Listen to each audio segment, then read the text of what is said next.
Good evening, everybody. My name is Wayne Ranney, and I serve on the board of directors for the Grand Canyon Historical Society. And we welcome you to tonight's virtual outing. The Grand Canyon Historical Society, our mission is to celebrate and promote the study and preservation of the Grand Canyon region's cultural and natural history for the education and enjoyment of its members and the public. And just last year in 2024, we celebrated 40 years of existence when the society was started by some pioneer members of Grand Canyon Village. We encourage you to become a member. Our dues are only $35 a year. We are an all-volunteer organization, and we're hopeful that many of you can join us so that we can continue to expand all of our activities like these virtual outings and in-person outings and our tri-annual history symposiums. If you do become a member, you'll get 4 issues in the calendar year of the Old Pioneer magazine, which has a lot of history articles about the Grand Canyon and the Grand Canyon region. So we do these virtual outings. We conduct tours at the South and North Rim, and you can find it on our website. Our website is very easy, grandcanyonhistory.org.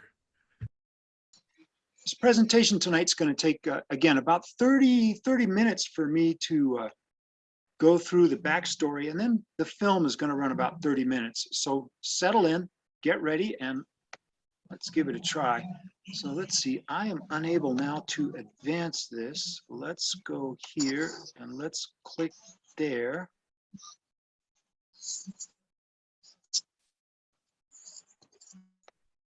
Oh, and that worked. This is a little map of the Colorado River in the southwestern United States. It's about 1,400 miles long, starts in the Wind Rivers of Wyoming and goes all the way south to the Sea of Cortez. The area we're interested in tonight is the Grand Canyon section of this river. And if we zoom in on it, the Grand Canyon and Grand Canyon National Park starts at Lee's Ferry at River Mile 0 and proceeds 277 miles through the Grand Canyon to the Grand Wash Cliffs.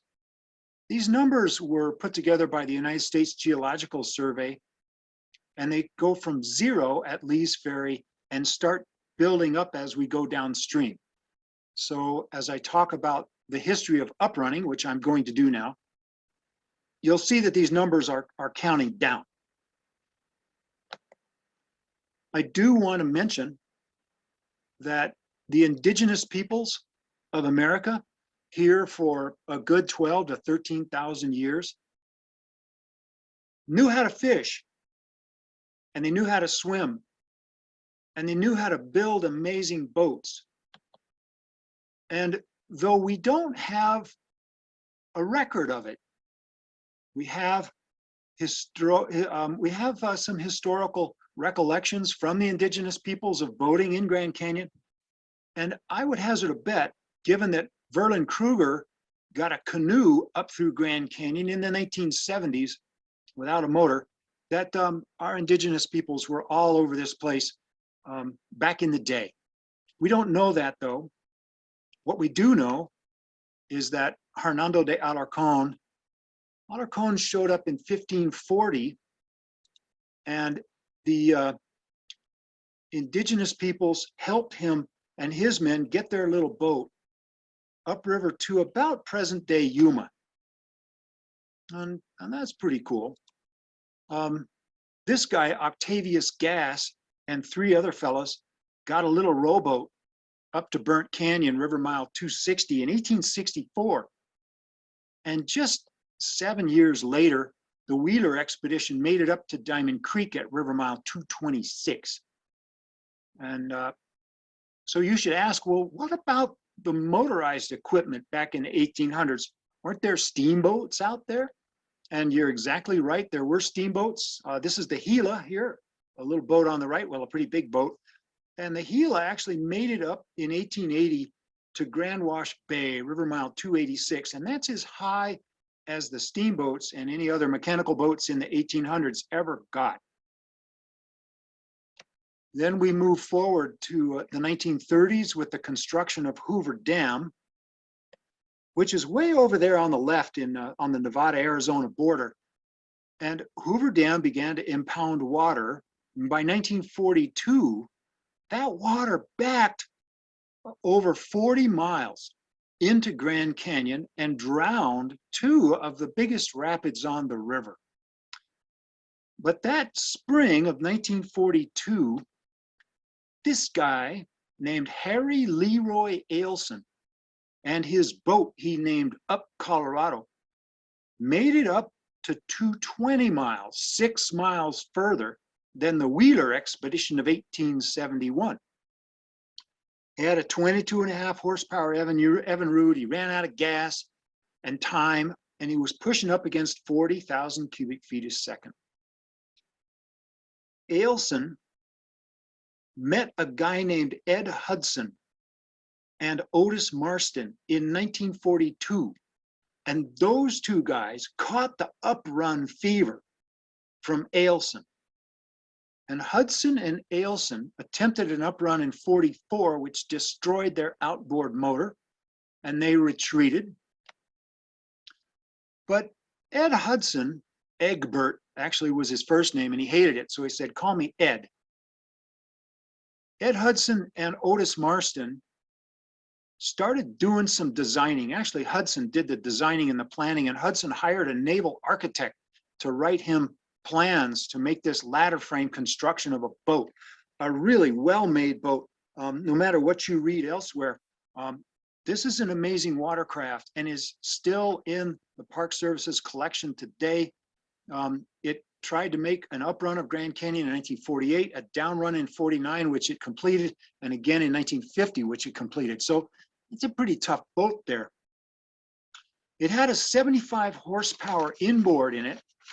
And when Marston and Hudson attempted the 1948 uprun, they set a new record, and they made it all the way up to 217-mile rapid.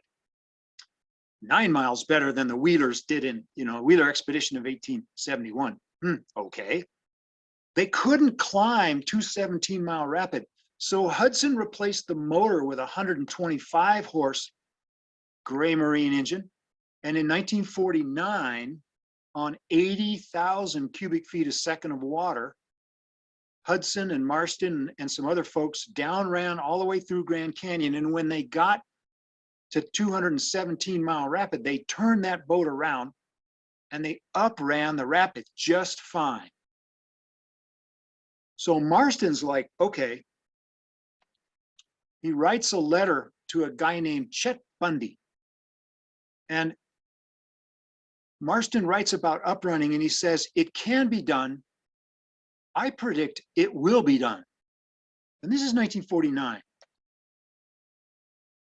Marston does a bunch of river trips, makes 10 river trips, actually 9, sorry, between 1949 and 1959.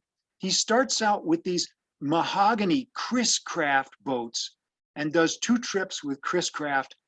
The second trip, there's a couple of outboards along with aluminum hulls, and he switches immediately to that.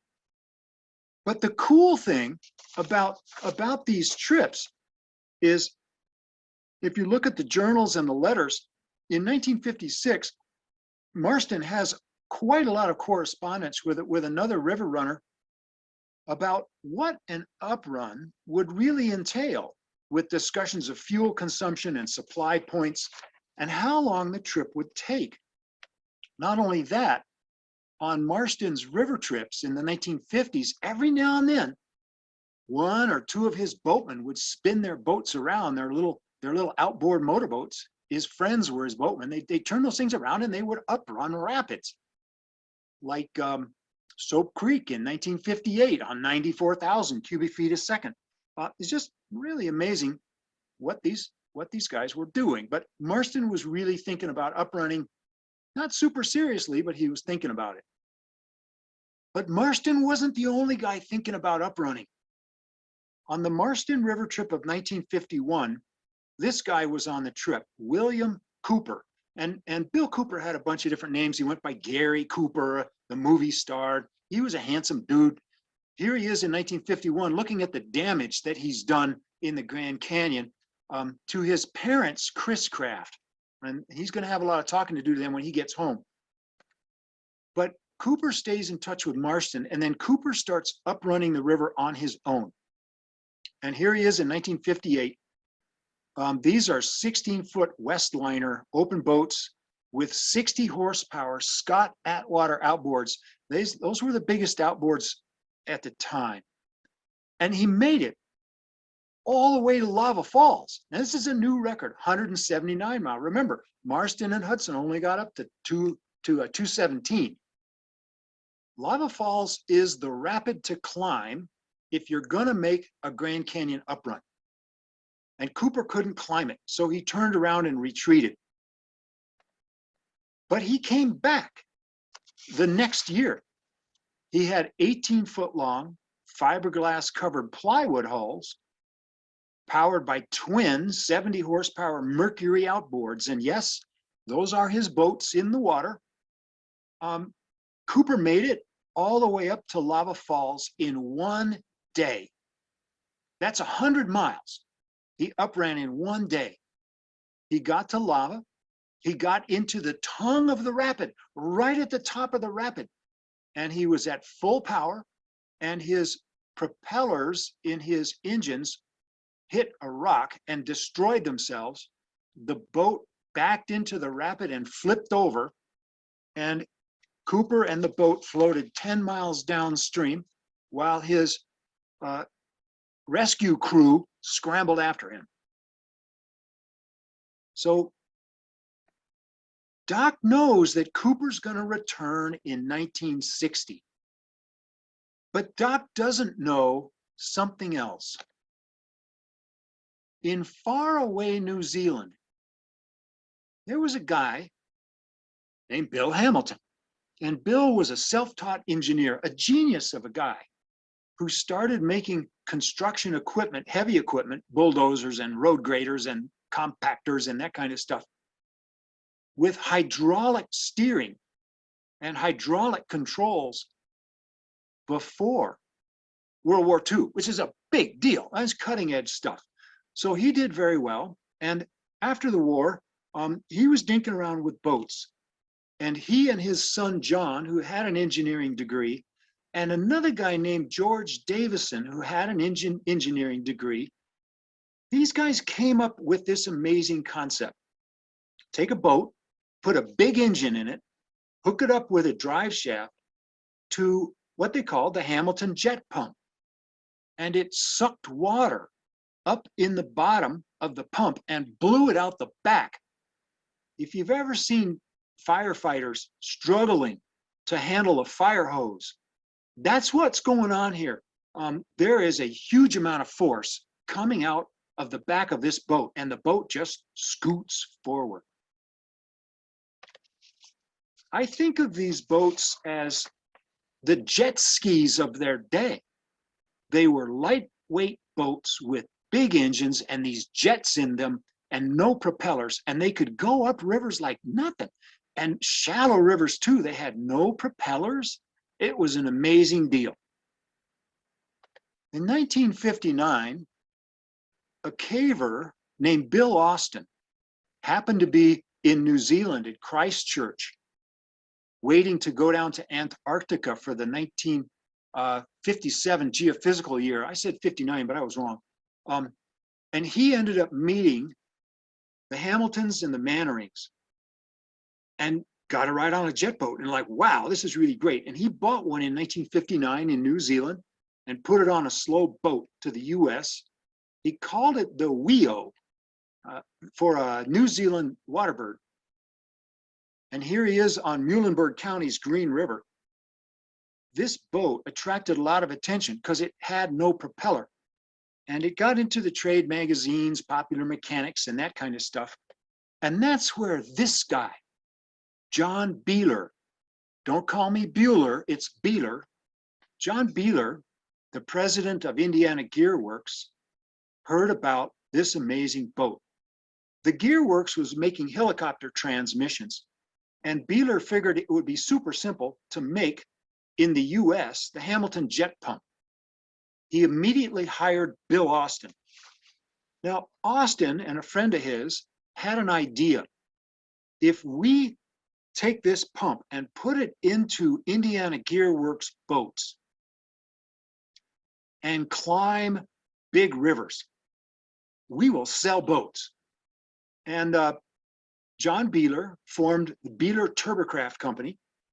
He purchased a company that was making fiberglass sailboats and put these pumps in these prototype Beeler Turbocraft.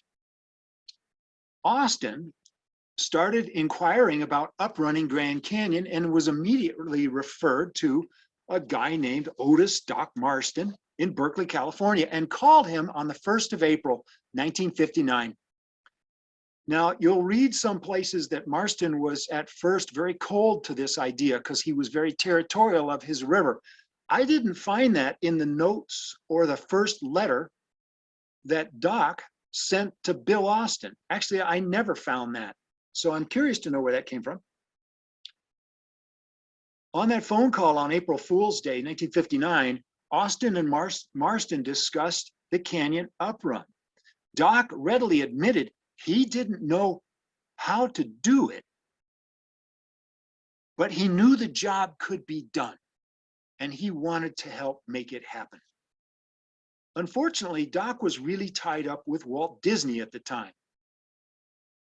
But Bill Hamilton, who became Sir William Hamilton by the Queen of England for his engineering work, Hamilton came to the US and met Bill Austin at Lake Mead, and in May of 1959, they upran Lake Mead into Grand Canyon just to see what the rapids were like and what was going on there. And they brought along one of the Beeler Jet 35 18-foot long V8 powered jet boats. Doc really wanted to go on that trip, but Walt Disney called him to LA. The Walt Disney called Marston away to LA. So Doc Marston sent his friend Jimmy Jordan along on the uprun with the jet boats, and Bill Austin and Bill Hamilton in 1959. Here is Doc on the right and Jimmy Jordan on the left. Jimmy Jordan had an amazing history of racing boats and building boats and boat mechanics. Jimmy was just floored by the wheel, by Bill Austin's little boat. He was just floored. But the Beeler Turbocraft had engine problems and couldn't even climb 232-mile rapid, which the wheel just ran right up. Jimmy Jordan thought that the Beeler Turbocraft were pieces of junk and told Doc Marston that. He wanted nothing to do with them. Okay. That concept of running big rivers that Austin had, that Beeler had bought into, next proved itself on the Salmon River when these jet boats, these are all Beeler prototype turbocraft, ran from Riggins to Salmon City in July of 1959, the first jet boats to uprun the Salmon. And jet boats are still on the Salmon today. At the end of that trip, Beeler was convinced his boats had some serious problems, and they went back to the drawing board. Now, Doc, he keeps thinking about this river trip, and he writes Austin in October of '59, hey, if your outfit continues to have interest, I think we should do some real planning. Didn't hear anything back. Wrote Austin again, January 1960. Hey, I think we should do some real planning. Didn't hear anything back. Wrote again in February. Hey, are you there? And Austin called Doc March 17th, 1960 to say, I have just had a whole spring of fighting with the board of Indiana Gear Works, who does not want to uprun Grand Canyon because it'll be very expensive. The number of boats sold probably will not recover costs. And if we fail, it will be way expensive. But Austin and Beeler finally convinced the board to do it. With permission, as soon as he had it, he called Doc and said, we're hiring you as a consultant. We're flying you out to Indiana. Let's visit. Let's get this show on the road. And that's what they did. About this time, Bill Hamilton, Sir William Hamilton, the father of the Hamilton jet propulsion unit, shattered his elbow on the Matukituki River. And this jet boat here on the Matukituki is going sideways over a large rock. It is a kicker of a river. So with Bill Hamilton out of the picture, Bill's son, Jon Hamilton, and his good friend, Guy Mannering, came to the US. And the concept here was kind of complex. John Beeler insisted that these cathedral hull boats, 22-foot long, twin V8, twin jet drive boats, Miss Turboncraft and Little Squirt. The Kiwis called them Big Yellow and Big Red. Beeler wanted these boats along to help transport all the fuel they needed to put caches along the river. And he wanted this cathedral hull boat to be seen in Grand Canyon as well. Marston wanted 4 of the smaller 18-foot boats, but Beeler said, no, I'll only give you 2, and I'll give you 2 of the big cathedral hulls. Well, they loaded them up and took off on May 3rd. The idea was to beat Bill Cooper, and now there was another group coming in to do the uprun as well, which I'll talk about in a minute. This trip was to launch on the top, just the start of the spring runoff. But when they put the boats in the water, the spring runoff hadn't shown up, and the trip lasted about 30 minutes because Bill Austin plowed Big Red here into a rock and put a big hole in it. And they got it to shore just in time and got everything out of it and fixed that hole in it. And Doc said, I am calling this trip off. We are going to come back in June when we have more water. They regrouped for the 18th of June after the 2 other upruns. So let's just quickly talk about those. This is Bill Cooper in a catamaran supercat with twin 80-horse outboards. Not just 1, but 2. These are the biggest outboards around now. Look at that boat. It doesn't even touch the water. And Cooper's like, all right, we're making it now. But what happened with the supercats is see those 2 hulls there that are like skating over the water? If you don't go fast enough and skate over the water and you actually hit a hole in the river, which is where the water is really slow, while the other hull is still in fast water, the boat has a tendency to make a hard right-hand turn and head straight to shore, which is exactly what happened. And they only made it to 217 mile and then had to retreat. But Don Smith and his son Bob out of Idaho and the Anchor Boat Company out of Salt Lake City combined their efforts to put together these 26-foot-long plywood hull, fiberglass finished boats. They had twin 80 horsepowers on them. They could carry 3 people and 300 gallons of gasoline.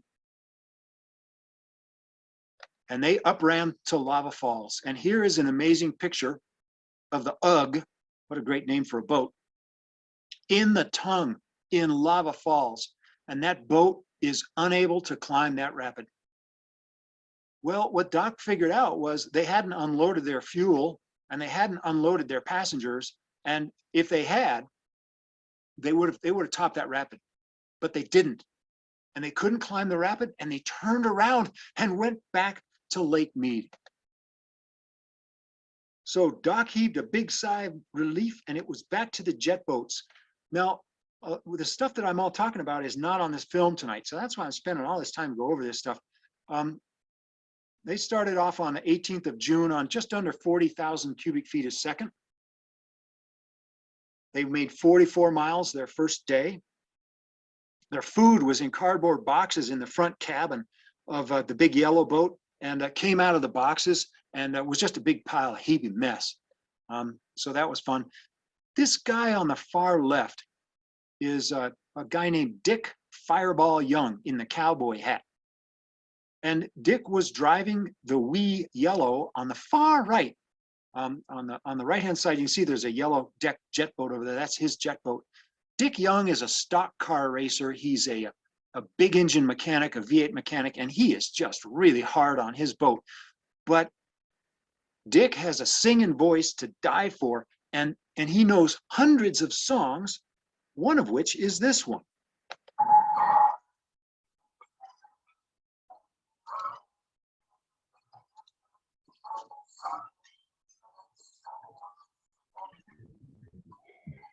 Tom, it's not coming through. It's not? Okay. Thanks for letting me know.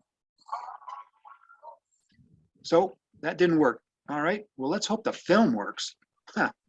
Anyway, Dick Young sang a song called Throw Out the Lifeline. And immediately the trip just grabbed it. And it became the trip theme song. When they got to Phantom Ranch, Jon Hamilton and Bill Austin stomped up to the telephone up at Phantom Ranch, and they called John Beeler and said, hey, these big boats, they're never going to make it up. And so we're going to need 2 more Jet 35s. We're going to need 2 more little boats. And Beeler said, okay, I'll send them. Another thing that happened there at Phantom Ranch is 2 more people joined the trip.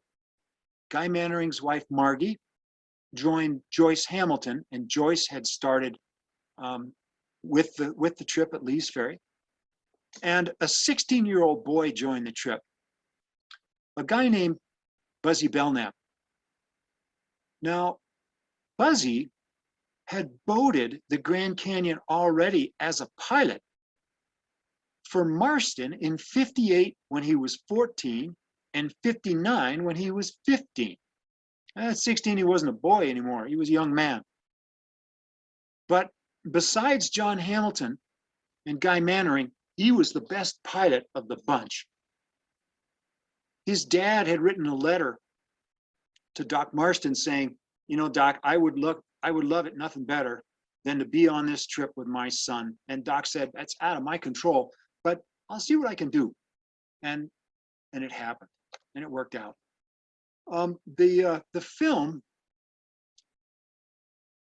is going to talk just briefly about Bill Austin breaking his leg. They don't say why he broke his leg. The big boats, the big yellow, the big yellow and the big red, the pilot stood up to steer those boats. He stood on a sheet of plywood covering tins of gasoline. So Austin runs into lava at a high rate of speed and makes this big jump in this big boat. And when he lands, his legs are locked, and his tibia, his shin bone, just blows right out through his skin.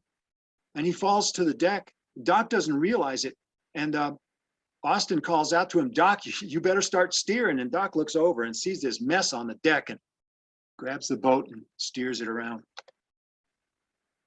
Bill Austin was the driving force behind this river trip, second only to Doc Marston. He wasn't second to Marston. He was the driving force, and Marston was second to Austin. So when they got to Lake Mead,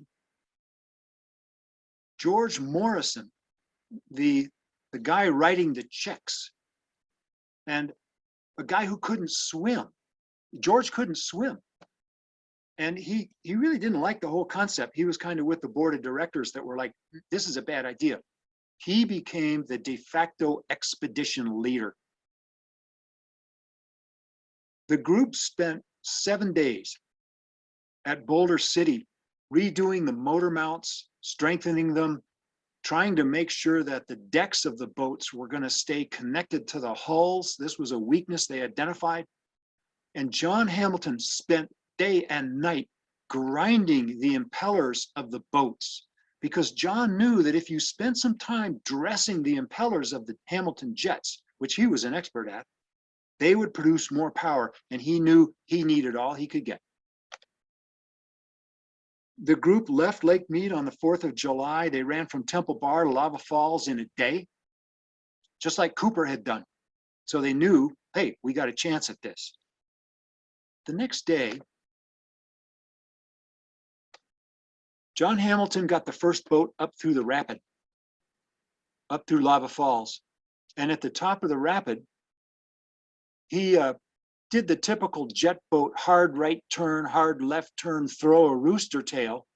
And then he straightened up in the river and at full throttle realized he was not going anywhere. That boat was just sitting there at the top of the rapid at full throttle. And then slowly the boat moved forward and he got it to shore. And he walked back and looked at the jet in the back, and the reverse gate had dropped halfway into the jet stream. So then and there, he got some baling wire and wired up all the reverse gates to make sure that didn't happen. The photo on the left shows Fireball, Dick Young, at a high rate of speed, heading toward the right shore in Dubendorf Rapid. Fireball was pretty hard on his boat, and George Morrison said the boat should be scuttled right there on the beach below the rapid. But Marston knew that if they did that, their chances of success of up climbing would be really bad, because they had too many people and too much gear. So he overrode Morrison, and they fixed Wee Yellow up. And this is the last picture of Wee Yellow. This is at Phantom Ranch at River Mile 89, July 10th on 12,600 cubic feet a second. Fireball, just a few miles upstream in Grapevine Rapid, drove that boat into a hole, hit a rock, the deck popped right off the hull, and the boat immediately sank, taking with it all of the film that Jim Bechtel, the photographer, made. And so the film you're going to see is Buzzy Belknap's film, Guy Mannering's film, Jon Hamilton's film, and Ed Ianson's film. Doc had Morrison and Young hike out, and Buzzy Belknap thought he was going to get kicked off the trip, but Doc's like, you didn't sink the boat. And he knew that Morrison wanted off the river. Morrison was not having a good time. It was a good call. There they are at the top of Badger Rapid. That's Doc Marston on the right, and Jon Hamilton in the middle, and Jim Bechtel on the left. So what did the Park Service think about this? The guy on the left is a guy named John McLaughlin. And John is the superintendent of the park at the time. The guy on the right is Horace Albright, the father of the National Park Service. McLaughlin wrote a letter to a superintendent friend of his, and he wrote, in a few days, Doc Marston will lead an expedition upriver of jet-powered boats. The objective of this trip is to be the first to make the trip up the river to Lee's Ferry. I would like to head them off, but it appears we won't be able to do that since Doc Marston is connected with the group. But if I have my way, this will be the last jet-powered outfit that will try the canyon either up or down. And McLaughlin was right. Halfway, it would be the last up run, but it wasn't the last jet boat down run. But why do you think McLaughlin was writing about this? Why did McLaughlin want to stop the trip? It's because there was a piece of legislation working its way through Congress that John McLaughlin was well aware of. It was called the Wilderness Act. It had first come into Congress in 1956 and would be finally signed into law in 1964. And the concept of a Wilderness Act was pretty simple. Places like Grand Canyon, bigger than 5,000 acres, no roads, no power lines, those places should be free of mechanized equipment. and outboard motors on boats are considered a non-conforming use. And still today, they are considered a non-conforming use. And still today, they are on the river in Grand Canyon, but possibly someday in the future, they will no longer be, because the Park Service should be around and the Wilderness Act should be around. And that's why McLaughlin was having trouble with this. A year after July 12th, 1960, Doc Marston got a telegram. It said a reminder that on this date, 1960, you were a member of the crew that completed the first successful upriver run of the Colorado River. Our best wishes for health and happiness. Throw out the lifeline. Well, John Beeler really needed to throw out the lifeline. He had already fired Bill Hamilton. He was just about ready to fire George Morrison. Then he would fire Dick Young. Then Jim Bechtel would quit. And by 1970, Beeler Turbocraft would just simply shut its factory doors. The loss to the company in today's money was $30 million. Conquer the Grand Canyon? At your own price. Well, that's the backstory that I wanted to bring to you. And now, with fingers crossed, let's see if we can see the film. And don't hesitate to jump in and tell me if you can't hear the volume. You can't hear the sound.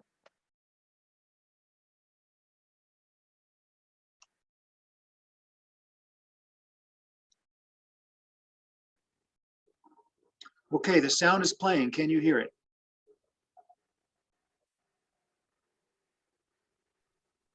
Tom, it's not coming through. Did you check the box at the bottom? I did not. Thank you. I'm going to stop the share. Susan has identified what I did wrong. And I'm going to start my share again. And I need to click these two boxes over here, which is why you didn't hear the earlier. And then we're going to go back into the program. Sorry about that. My apologies. Okay.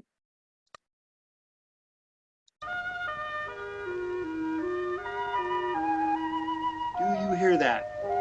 It's working, Tom. Yep. Great. Thank you.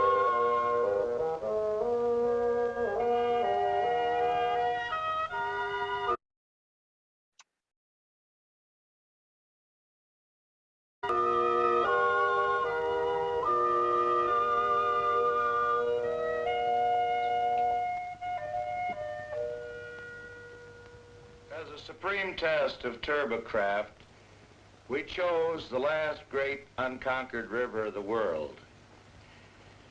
The Colorado River, where it plunges 250 miles through the Grand Canyon from Lee's Ferry to Lake Mead.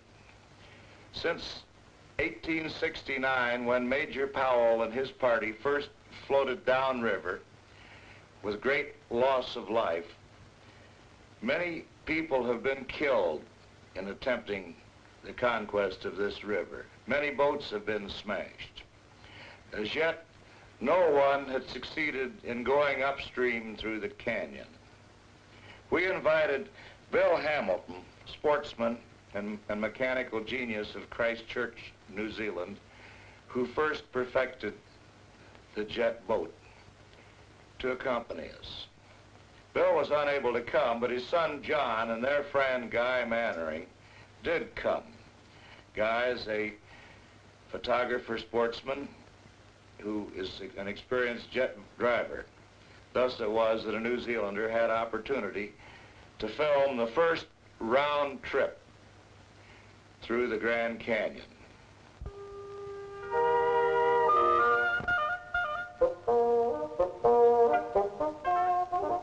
Playing gas cans. It seems an endless game when 4 powerboats are to run on the Colorado. In the 300 miles ahead, there is only one refueling point, so we have to start with more than 1,000 gallons. For most of us, this will be a first canyon run, but it's the 13th for 67-year-old Doc Marston, our river consultant and navigator from Berkeley, California. Big Yellow and Big Red are 24-foot cathedral hulls and the largest boats ever to attempt the canyon's rapids.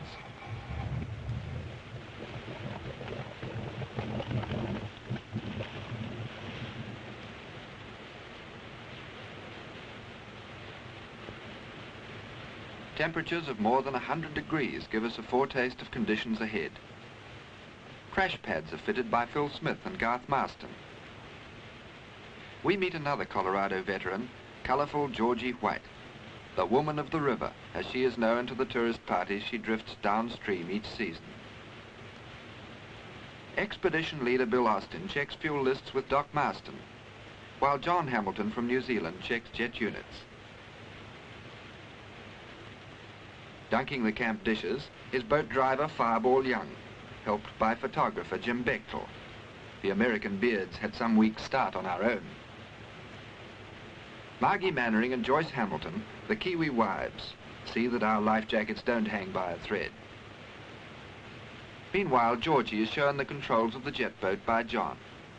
She and her party will follow quietly a day later aboard her great air-filled rubber mattresses.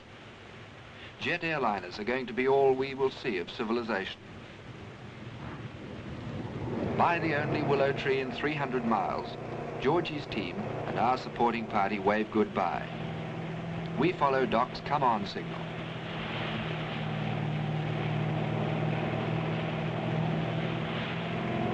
Four miles downstream we meet white water. This is Soap Creek Rapid, and quite a good test of a man's ability to keep down a canyon dinner.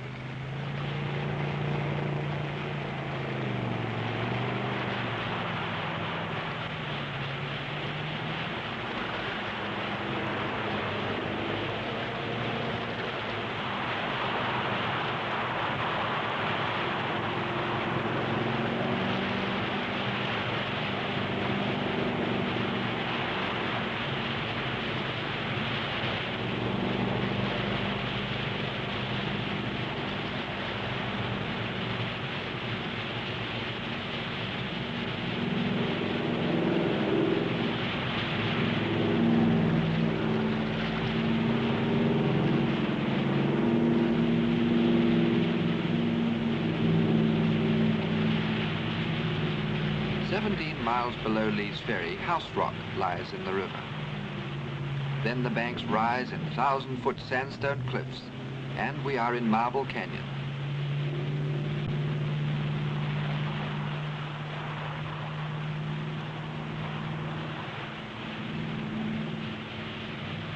The bands of marble show like the layers of filling in a giant pink cake.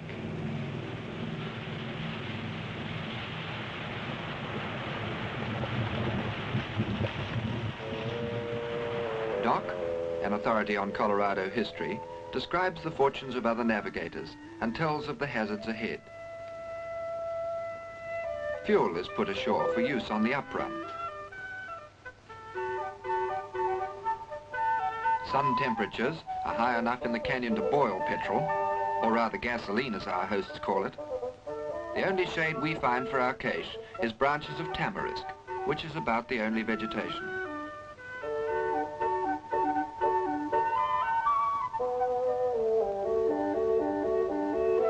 Water's quite a problem too. There's only the muddy river water for our unquenchable thirst.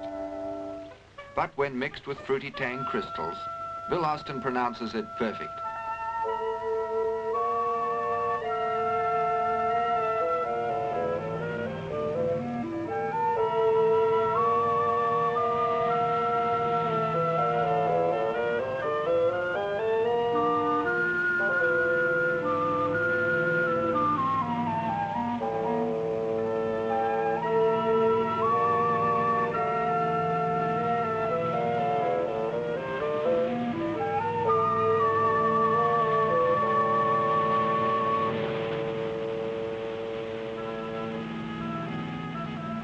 Where Marble Canyon ends, the clear water of the Little Colorado comes to join the main stream.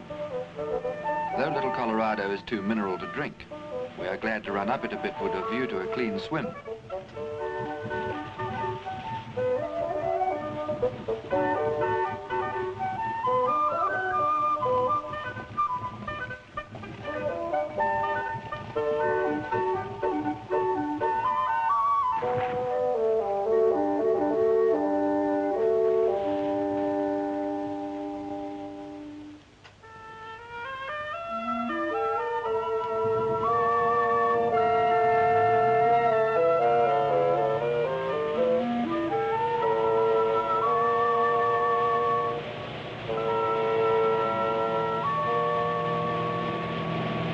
big yellow runs Unkar, the first dangerous rapid in Upper Granite Gorge. From above, the course is fairly obvious, but from water level it's not so easy to see a rock in one of those waves.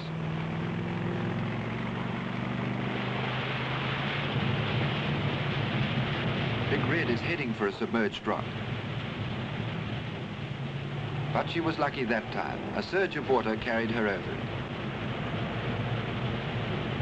Now Hans Rapid, one of the most broken of them all.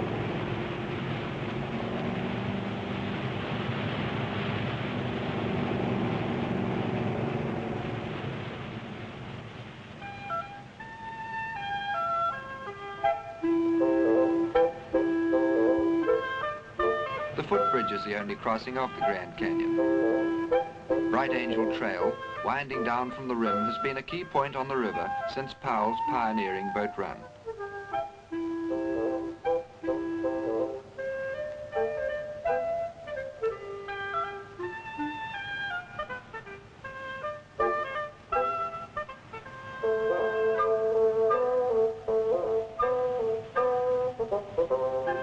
In a side canyon, we visit Phantom Ranch, once a homestead, and now a tourist house controlled by the National Parks Service.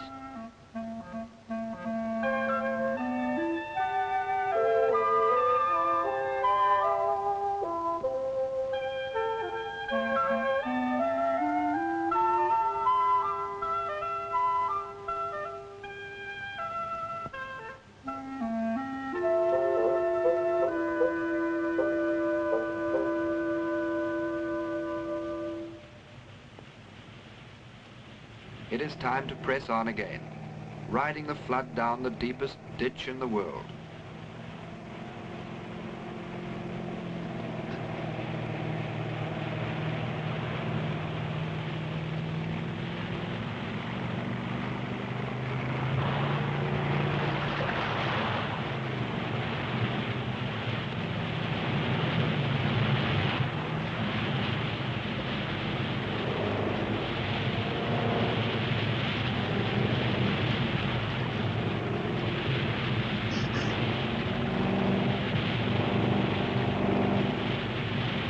Monument Creek Rapid. The current alone does a good 25 miles per hour, and when a boat speed is added to that, the danger of concealed rocks can lead to a sudden accident.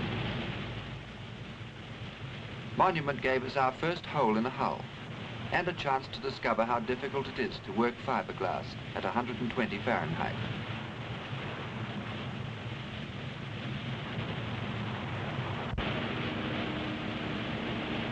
Another day's run down the silt-laden river.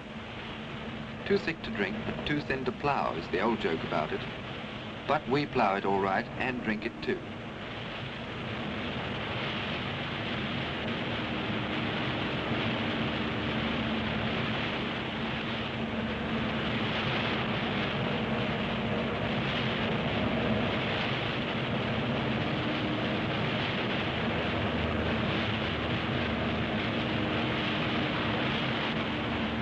The great obstacle course has its pleasant surprises. A spring of clear water at Elves Chasm is one of them.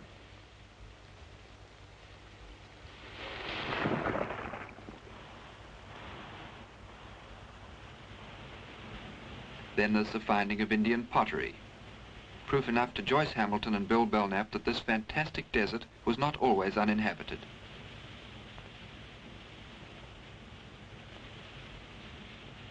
Buzzy Belknap is our youngest crew member.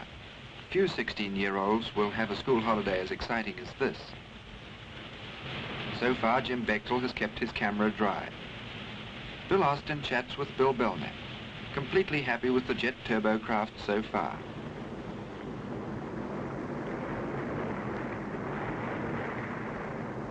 But round the hill lies Vulcan Rapid, deadliest in the canyon.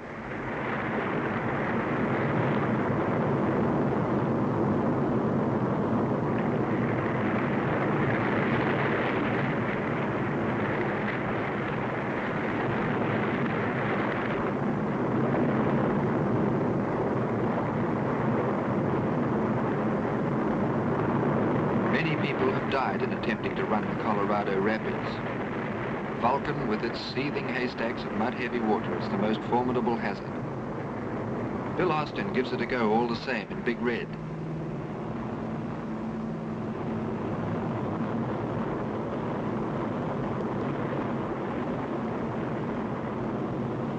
The boat looks to be out of control.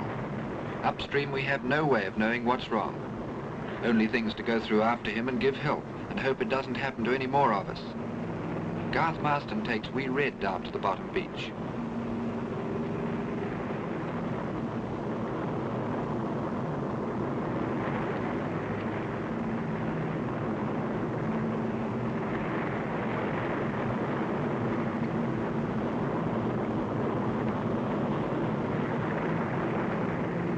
John follows into the mad quarter mile.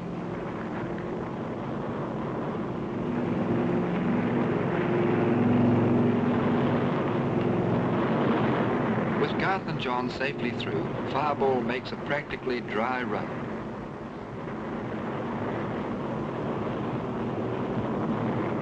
Soon we know. Bill came down on his left leg in that vertical drop and has a complicated fracture.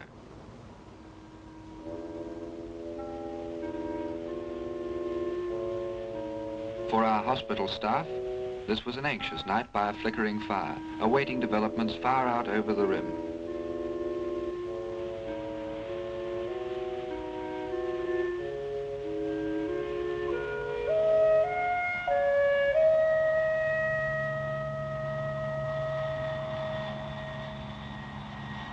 By great good luck, contact has been made with Luke Air Force Base.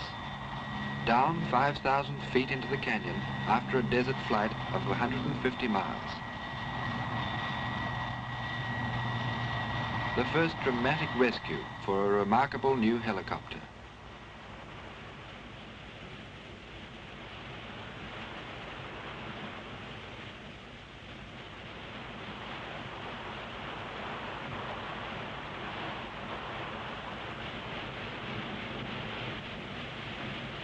The biggest hurdle in the river has taken Bill Austin out of the running.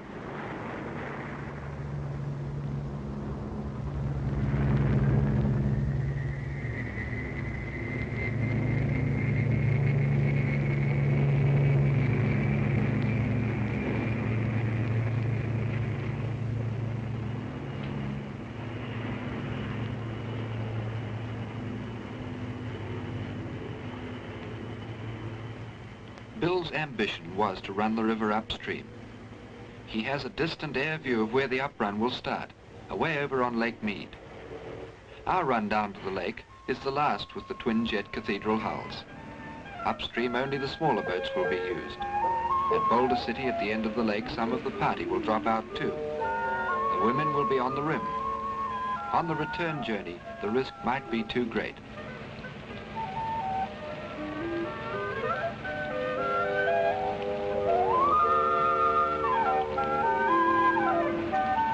After a week, we move back up the lake.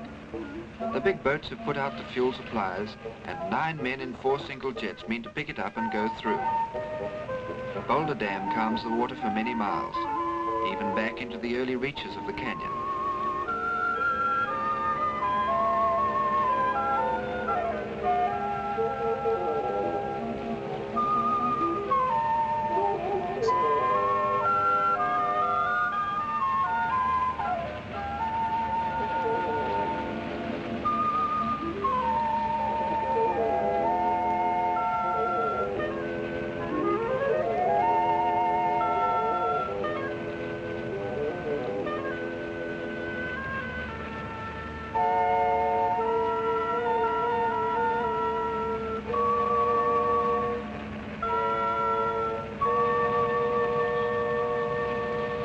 The water is already lower than when we came down, and our race is to get back to Lee's Ferry before the river gets too low. How will it be at Vulcan?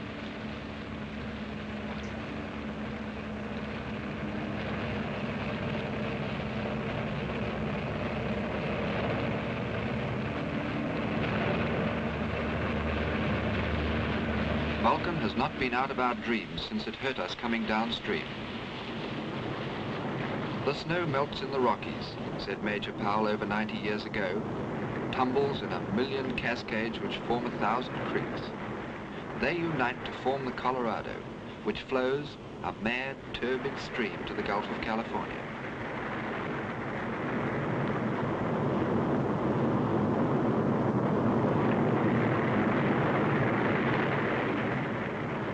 It flowed with Powell's expedition. Now it flows against ours. Bill Austin is in hospital in Las Vegas, and it is now for his friend Jon Hamilton to do battle with Vulcan.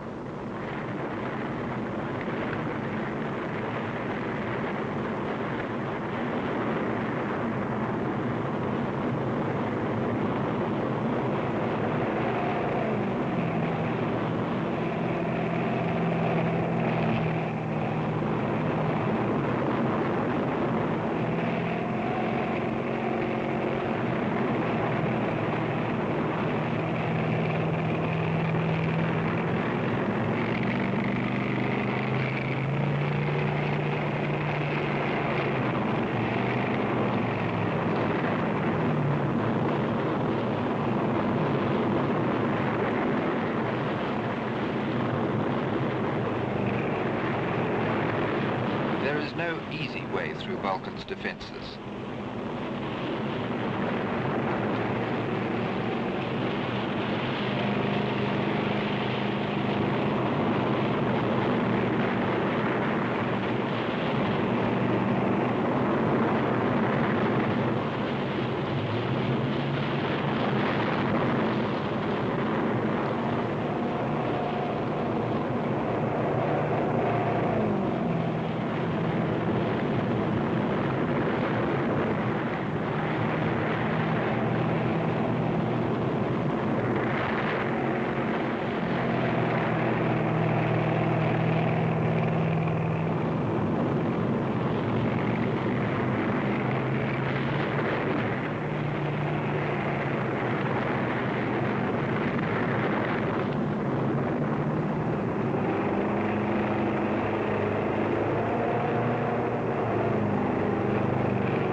Boat ever is over the lip of Vulcan.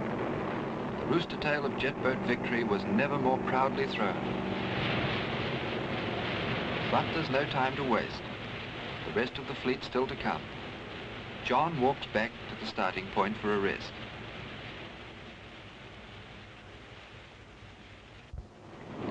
It's my turn now for a crack at Vulcan. It's harder than taking pictures, and a long way bigger than anything I've driven through in New Zealand. In 400 yards, the river rises almost 30 feet.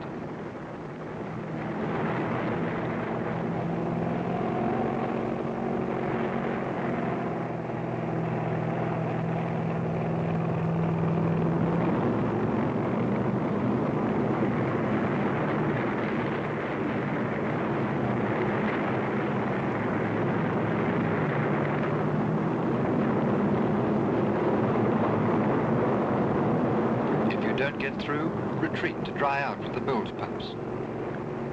Partly it's a matter of being at the right place, at the right time, of beating the surges.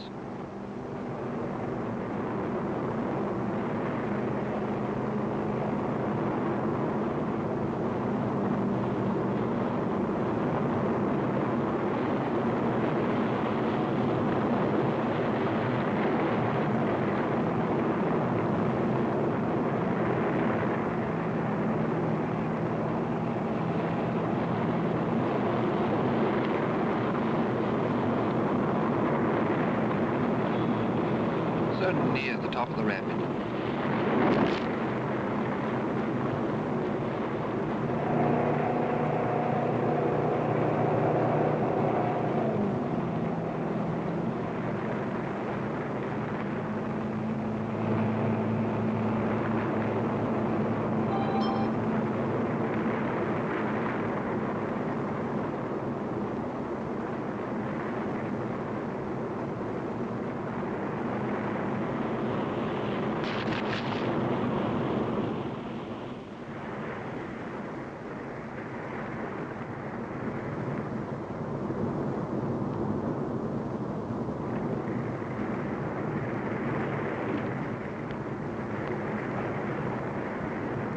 Oh well, time for a rest anyway.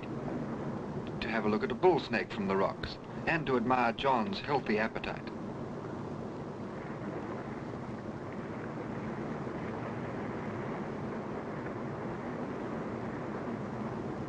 I'll go back to keeping a film record, while John takes over the helm of Wee Yellow.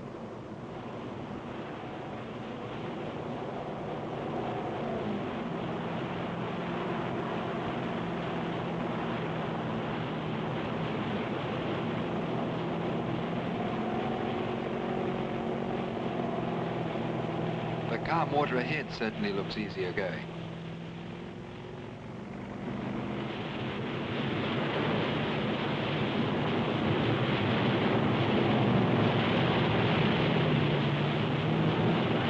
There's that same beastly rock again, but he has missed it.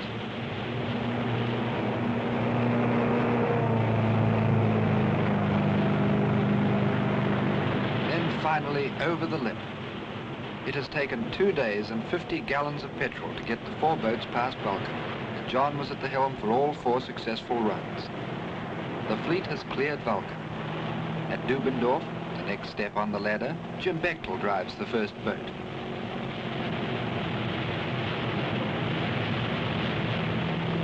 Young Buzzy Belknap tackles his first big rapid.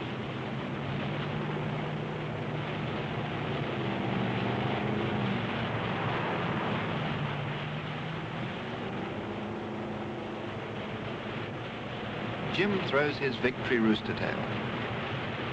While we have been going down and up, Georgie White's rafts have come as far as Elves Chasm. Never before have 2 parties crossed in the canyon.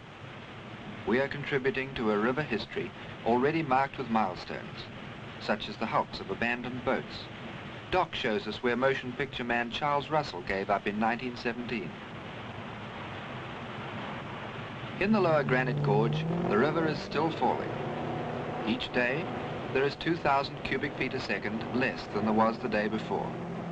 We're in a race against the falling river level, as well as against the current, with nearly 100 miles to go.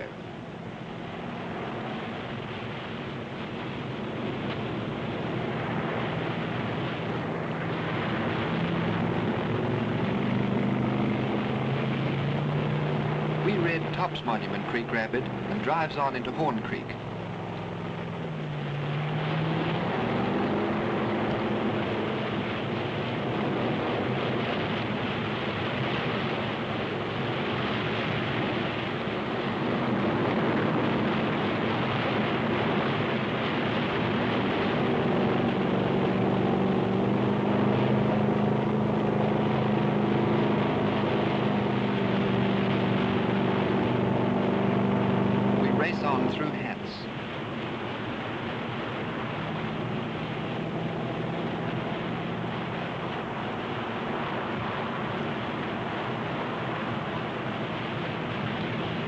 Through Anka.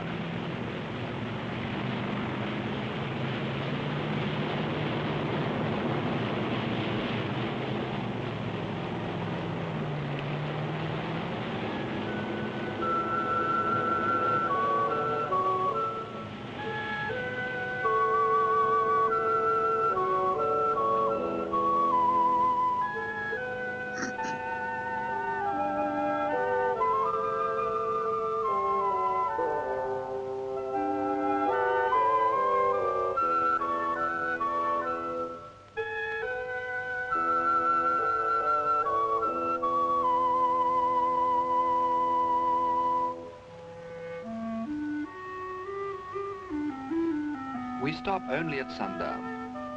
Sometimes it is at a pleasant beach such as this at Nankoweap that the desert night closes in on us. No food ever tasted better than our canyon meals, and no nights camping more remote from the life of cities.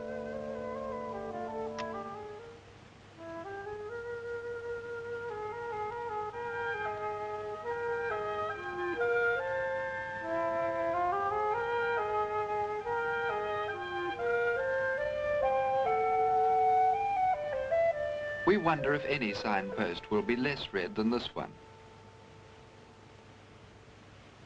The arid walls of Marble Canyon seem a friendly home stretch this time. We are 50 miles from Lee's Ferry. planning has been good. Each fuel dump proves big enough to get us to the next one.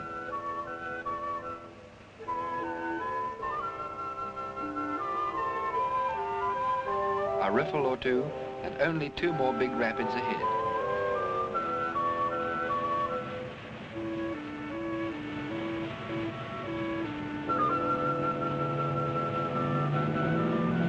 House rock shows how much the river's dropped since we came down almost a month ago. To us, it's the world's biggest milestone, marking the last stretch of river with room for the boats to play tag. But we are down to 3 boats and 7 men.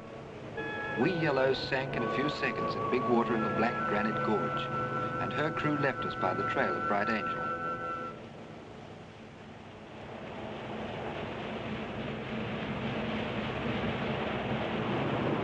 Soap Creek is the last chance for pictures in a big rapid.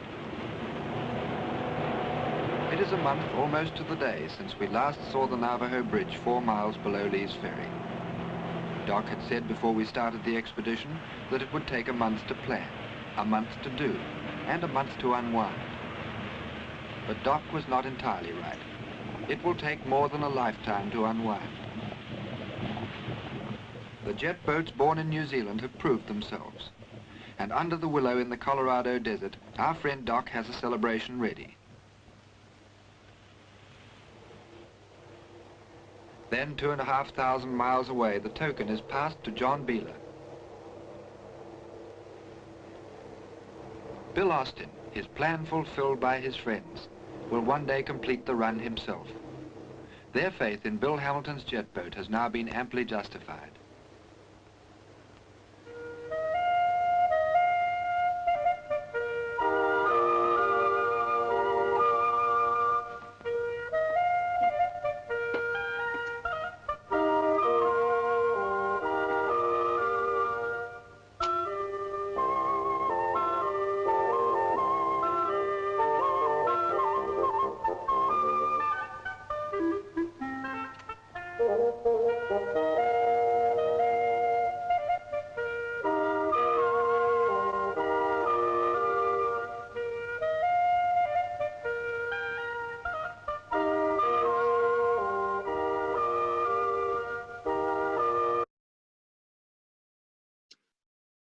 Well, I hope you were able to hear that.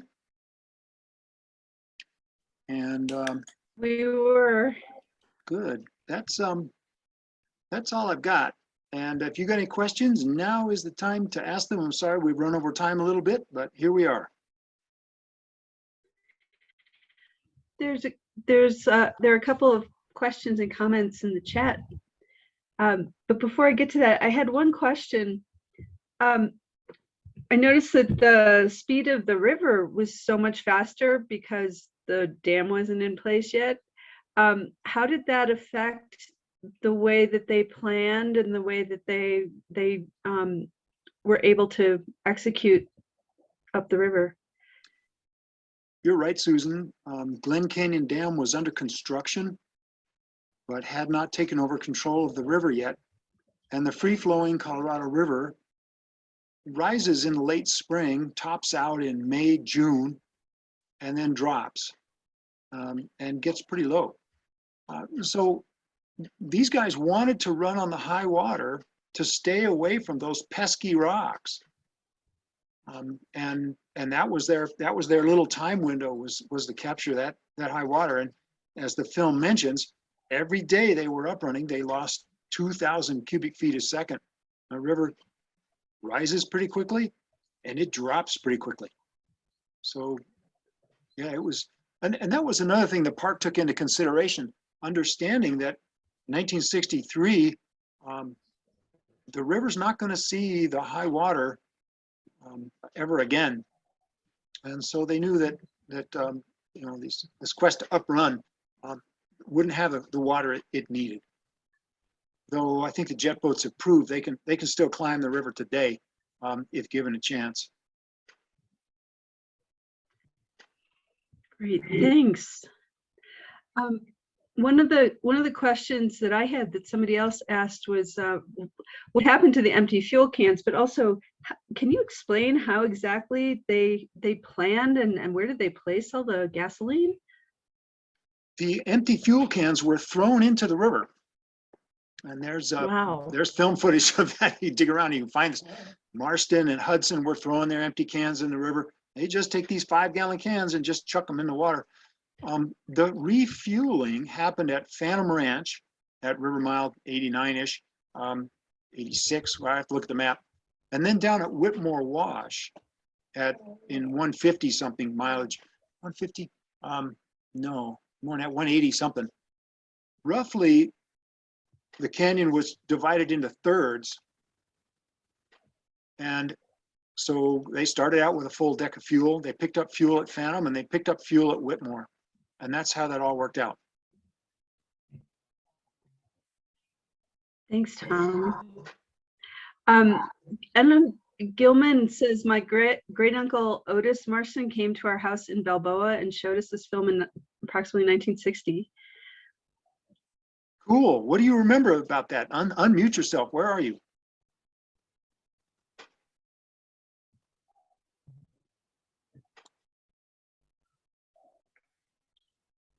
Let's ask Gilman, is that you? Go ahead and unmute yourself.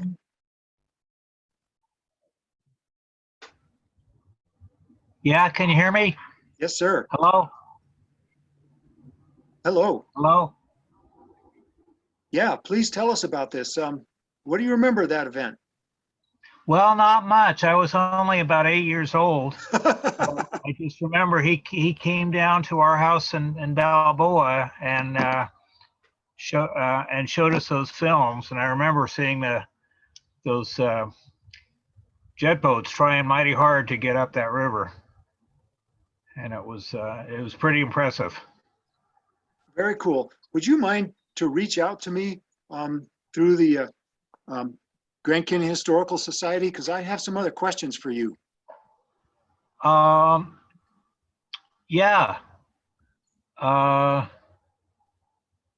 Yeah, I'll try to keep in touch. Thank you. That'd be great. Uh-huh. Tom, someone asked whether there are copies of this film available. Not that I know of. You can get the film in New Zealand, but it has no distributor here in the US, and the copy I just showed is from the Huntington Library, though we will put this up on the Historical Society website, and you are a member, right? And you'll be able to watch it there. Great. What boats remain and where are they? You can see the dock is right here, and above it is the wee red. The wee yellow sank in Grapevine Rapid. And the Kiwi, George Morrison wrote the Smithsonian Institute and said, hey, we've got this jet boat that climbed Grand Canyon. We want to donate it to you. And the Smith said, we don't want it, it's too big. We don't have the room for that. But we want the Hamilton jet pump out of it. And I just discovered all this correspondence between Indiana Gear Works and the Smithsonian. And that jet pump, in theory, is still in the Smithsonian. So I've asked them to send me a picture of it if they can find it. And that's where we're at. So where did the Kiwi go is a good question. I was recently approached by someone who thinks they may have it. I sent them some pictures. I said, I'd like to see what you have. Send me pictures of your boat. And if that boat's still around, it'll be a pretty interesting deal. So we know where 2 of them are. And that's at the south rim of Grand Canyon National Park. We should arrange a tour like when we can get together again. Absolutely. Did you find any promotions or advertisements from Baylor's Corp, Indiana Gear Works, I guess, that feature the Grand Canyon? No. I do have some, actually the Otis Marston collection in the Huntington Library has some brochures from Beeler Turbocraft, but the public relations on this uprun was a disaster. Well, however you define disaster. There was problems with rights management for the film, and George Morrison did not do a good job getting the word out, at least according to all the other people on the trip. Maybe he did or maybe he didn't. So yeah, it was kind of a disaster for Turbocraft, and I've never seen them. It doesn't mean they don't have one. I just haven't seen it. Any kind of brochure for the Turbocraft championing the fact that they upran Grand Canyon. Tom, I had a question. In watching them move up the rapids, are they steering? Are they able to steer? And did they scout out a pathway like they do when they go down? Or can you explain that? What they needed to do was get the boats in the water and try to finesse their way up. And as you can see in the film, they're all over the rapid. They're off on the left side, they're off on the right side, they're in the middle. And they're just trying to figure out how to climb each individual rapid. They would certainly scout them, but remember that the downrunning crew, Guy Mannering, Dick Young, and Jon Hamilton, who piloted boats going up along with Buzzy Belknap, all those pilots were well versed with the rapids. The guys going down got a chance to look at them on the way down. Buzzy had already seen them a couple times, so that was the scouting that they had a chance to do. Good question. Great. Disney was filming 10 Who Dared about the 1800 Powell expedition down the river. That's why they made this trip up the river. That is what Gilman said. So Gilman, the 10 Who Dared filming happened in '59, the year before the jet boat uprun. And Doc tried really hard to get some jet boats on that Disney film, on that downrun, so that the Indiana Gearworks people could get some more exposure to the river. That didn't happen.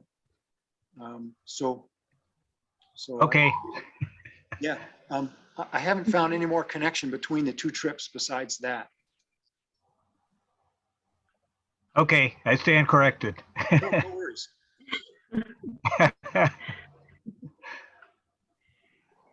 And Tom, what year was were Vulcan Rapids changed to Lava Falls? So Vulcan Rapid was never officially named Vulcan Rapid by the United States Geological Survey. The USGS has always called it Lava Falls, but Doc Marston's contention was that there already was a lava rapid back up at Lava Chuar Canyon, and he thought it made way more sense since there was a Vulcan throne and a right near at the top of Lava Falls, and Vulcan Anvil, a plug of basalt in the middle of the river, just a mile upstream of Lava Falls. He tried to push out lava should be renamed Vulcan, and so the Kiwis picked up on that and used it in the film. And in my writing, I'll use Vulcan and lava interchangeably. So if anybody wants to pick that up and try to run that through the USGS, I doubt you'll succeed, but that's where that term Vulcan Rapid comes from. And it kind of makes sense because Vulcan, is a Norse god of fire and fury, so kind of works. Great, thanks. I'm curious why the Park Service doesn't keep motorboats from going downriver. It's very contentious, and that was fought by the river concessionaires, and that's a good topic for another virtual outing. All right. Got one more question in the chat. How strict is the NPS regarding motoring up the canyon nowadays? Well, it's not allowing motoring up the canyon, right? Yes, correct. Very Could, strict. but, From but could it separation. be allowed in emergency circumstances? Yes, and the Park Service has a 18-foot Zodiac. That's a rubber raft with a hard floor, and it has an outboard motor on that raft that actually runs a jet pump, and it allows them to work that boat up in amongst the rocks. If there's a raft pinned in a rock garden somewhere, it's a fascinating boat. Motorized equipment was and is the exception for wilderness areas to be used for rescue purposes. So those boats are still there, and it's only where political power or such things have been used to keep motors in wilderness areas that you still see them. Great. I hope I didn't miss anyone's questions, but does anyone have any additional questions if you want to come on the line?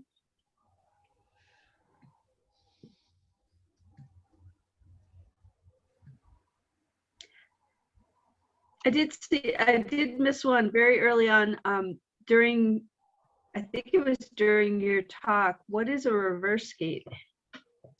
Right, good question. What is a reverse gate? So the jet of water shoots out the back of the boat,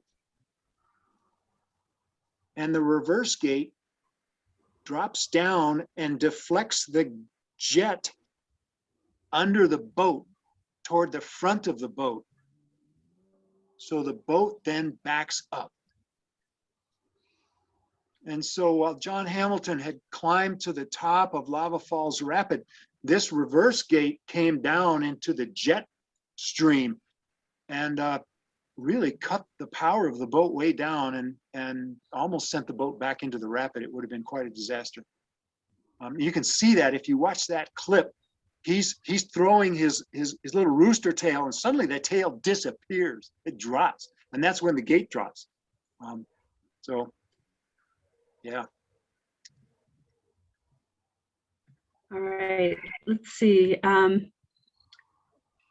Just a lot of thanks for you, Tom. Anything else that anybody wants to ask, or anything else that you want to share, Tom? Well, see you next month for the next virtual outing. Gilman, get in touch. It'd be great to hear more from you. And actually, stay on for a minute, Gilman. Let me give you my email. Are you Okay. on? You got a pencil and Yes. paper? Yes, I do. So it's Tom Martin, one word, TOMMARTIN. Tom Martin VTP. at Oh. So it's Tom Martin, Victor Tango Paul, VTP. okay. VTP Gmail.com. Gmail. Gmail. Got it. Shoot me an email. And for everyone else, have a wonderful evening. Susan, thank you so much for emceeing tonight. And look forward to a surge in membership of the Grand Canyon Historical Society. Thank you, Tom. This has been wonderful. Good night, everybody. Good night.